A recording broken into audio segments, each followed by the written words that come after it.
So when I was like maybe like 15, 16, I was babysitting for my friend's little brother.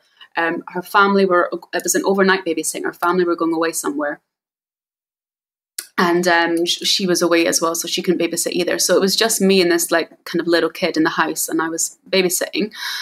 And it was like I'd put him to bed, and I was kind of just about to go to sleep myself. And this is like a little small town in the Scottish countryside.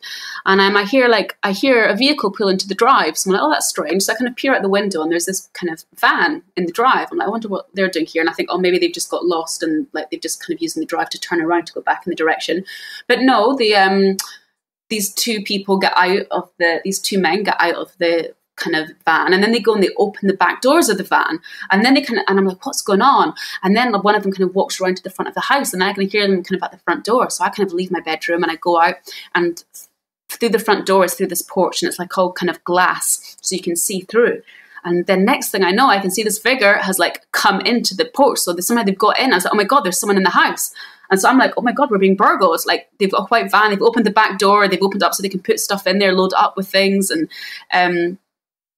they've managed to get in the house. And this family had a pet dog, and the pet dog was going absolutely mental. Like dogs will often bark when people come in, but this dog, it was like freaking out, like crazy barking.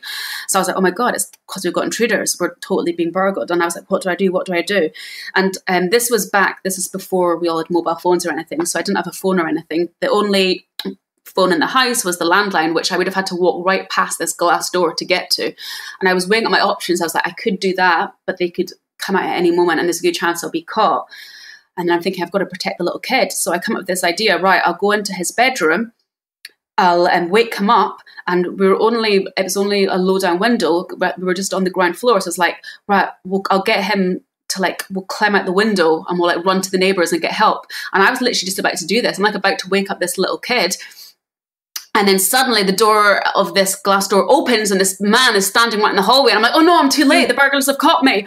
And I'm so they're frozen, absolutely terrified. And then the guy goes, oh, sorry, I didn't mean to wake you. We're just dropping the dog off. And then he just left and didn't say anything else. And so I didn't quite know what happened.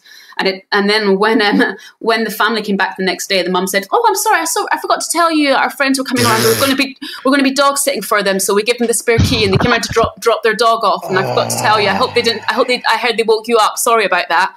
And I never even told this family that I thought we were being burgled, and that I nearly chucked their kid out the window to run and get help from the neighbours. Right. But yeah, obviously the dog was going so mental because they brought another dog, and that's why they opened the back doors of the van, because obviously they were keeping the dog in the back of the van, and yeah. So, in retrospect, all of it makes sense, especially the dog. Yes. Yeah, but at the time,